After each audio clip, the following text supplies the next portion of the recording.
Thank you, Madam President. Members, racism exists. Discrimination exists. That's no secret.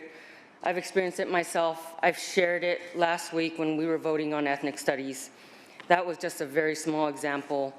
I've had people ask me to change my name, to anglicize my name.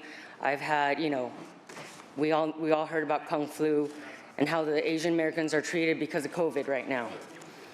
But none of this compares to what we all witnessed with George Floyd and continue to witness as our country wakes up to this ugly reality. I stood with my colleagues recently outside the steps of the Capitol to memorialize Mr. Floyd and make a call to action. It was an incredibly moving moment, and I'd like to thank the Los Angeles caucus and our legislative leaders for organizing that. We have a lot of work to do, and I'm prepared to engage in that work. We made history last year with AB 392, reforming use of police force laws, and we have more to do. Some of that is now being led by Mr. Gibson, my good friend Mr. Gibson in the Assembly, and I look forward to supporting his bill to ban the use of chokeholds. I supported the CSU requirement to mandate ethnic studies for students, and we still have a lot more work. But even that isn't a panacea. Racism exists, and some of it will require cultural change. Members, it was not that long ago our country and California politicians supported the Chinese Exclusion Act that put in law adverse laws specifically targeting Chinese people on the basis of race. It remained in effect until 1943. It's easy to forget that much of California's history is replete with anti-Asian racism. The Chinese Exclusion Act not only established barriers exclusively for Chinese attempting to enter the country, but it also placed discriminatory restrictions on Chinese laborers already living in the United States.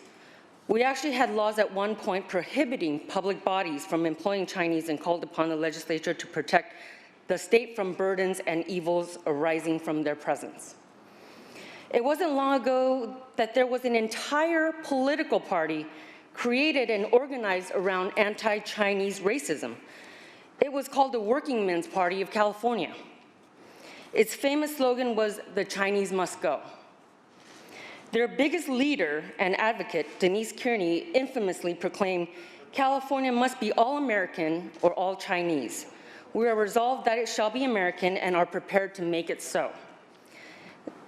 Colleagues, that ridiculousness, that party led by that racist man held seats in this very House, the very institution we are sitting in and representing today.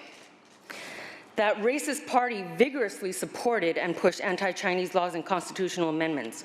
I won't read through all of them, but one they successfully enshrined in the state's constitution was a ban on public employment for the Chinese. It was under a section of the Constitution in which they simply entitled Chinese. Knowing this history, it makes me sad, frankly, that today this bill is rescinding very simple but powerful language from our Constitution that makes it illegal to discriminate against someone for ethnicity or race in the course of public employment. Racism is still with us in 2020. It's infuriating, it's frustrating, and it's hard to believe sometimes. And it's why so many people took to the streets in the middle of a global health pandemic. The problem with ACA 5 is that it takes the position that we must fight discrimination with more discrimination. Members, the answer to discrimination is not more discrimination. The answer is not to codify in our state's constitution the ability for our government and educational institutions to discriminate on the basis of race, sex, sexual orientation, color, ethnicity, or national origin. The language of our Constitution closely parallels Title VII of the Civil Rights Act of 1964. In fact, Prop 209 was called the California Civil Rights Initiative. The first United States Supreme Court decision to consider an alleged violation of Title VII concluded, what is required by Congress is the removal of artificial, arbitrary, and unnecessary barriers to employment when the barriers operate invidiously to discriminate on the basis of racial or other impermissible classification. As California Supreme Court Justice Janice Brown, the first African-American woman to sit on the California Supreme Court, explained, However it is rationalized, a preference to any group constitutes inherent inequality. Moreover, preferences for any purpose are anathema to the very process of democracy. Let's fast forward to 2020. Just last week, we had a historical Supreme Court ruling protecting the rights of the LGBT community. This recent decision, a significant leap toward equality for the LGBT community, declared that a key provision of Title VII of the Civil Rights Act of 1964 bars job discrimination against LGBT workers. It bars discrimination, members. That's the point.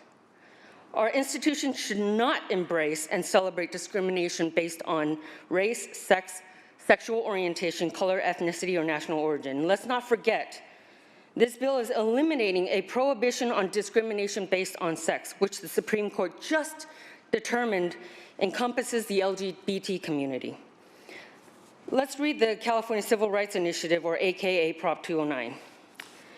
Here's what ACA wants to jettison from our state constitution. The state shall not discriminate against or grant preferential treatment to any individual or group on the basis of race, sex, color, ethnicity, or national origin in the operation of public employment, public education, or public contracting. What is so controversial about this? How did we get to a point where we are now advocating for discrimination in the law? The words affirmative action do not appear in this bill. It's about discrimination, legalized discrimination. I acknowledge the problem the proponents are trying to solve, and that's why we should be working to increase the representation of women and minorities in our public institutions. Let's look at some of the numbers. Since 1994, prior to the enactment of Proposition 209, UC freshman enrollment for Black African Americans have almost doubled. Freshman enrollment for Hispanic Latinos increased by 243%. White first-year freshman enrollment is equal to what it was in 1994. And here's a recent headline from the LA Times. UC admits largest, most diverse class ever of Californian freshmen. We have some of the most diverse universities in the country, members. Knowing this, why would we all of a sudden inject race into our enrollment process? So how do we grow equality?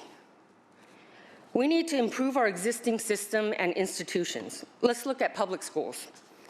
Our public schools are letting down students in some of the most vulnerable areas of the state. Too many low-income minority students are not getting the education they deserve in primary and secondary grades. For example, 21% of African-American students who graduated in 2018 were considered prepared for college or career, compared to 52% of white students and 74% of Asian students. This is not acceptable. We owe it to these students to push for comprehensive school reforms and funding so all our students are prepared for higher education. I've fought for school reform for years, but instead of improving our schools and ensuring kids receive the best education possible, too many of us resist change. Now is the time for this change. Members, I mentioned it wasn't that long ago that we had the Chinese Exclusion Act. It's not that long ago we had laws that explicitly hurt African Americans. And the legacy of these laws continue with us. There are ways we can break this up. Just consider right now your zip code is the biggest determination of how good your education will be in school. If a mom in a low-income neighborhood wants to send her child to a school across town that provides a better program for her child, she's forbidden from allowing her child to go to that school. We have decades of laws, rigid institutions, and economic circumstances that determine where your zip code will be, but now your zip code determines what education you will get. This is wrong and we need to fix it. Every time a bill is introduced in this building to provide minority and low-income students with more public school options, it is resisted by too many of us, some who live in nice neighborhoods with schools they are happy with. I have to give credit to the author of ACA 5. She has tried to push for school reforms against many odds and deserves credit for that. Members, 115,000 people have signed a petition against this bill. I implore you to listen to these voices before we proceed. This bill is racing to beat the deadline to get on the ballot, but it's worth slowing down. Let's work together over the next year on how we can accomplish our goals without using discrimination as the main tool to fight discrimination. I strongly urge all of us to vote no or withhold your vote until we can come together to provide real solutions. I understand the sense of urgency, but let's do this right. Thank you.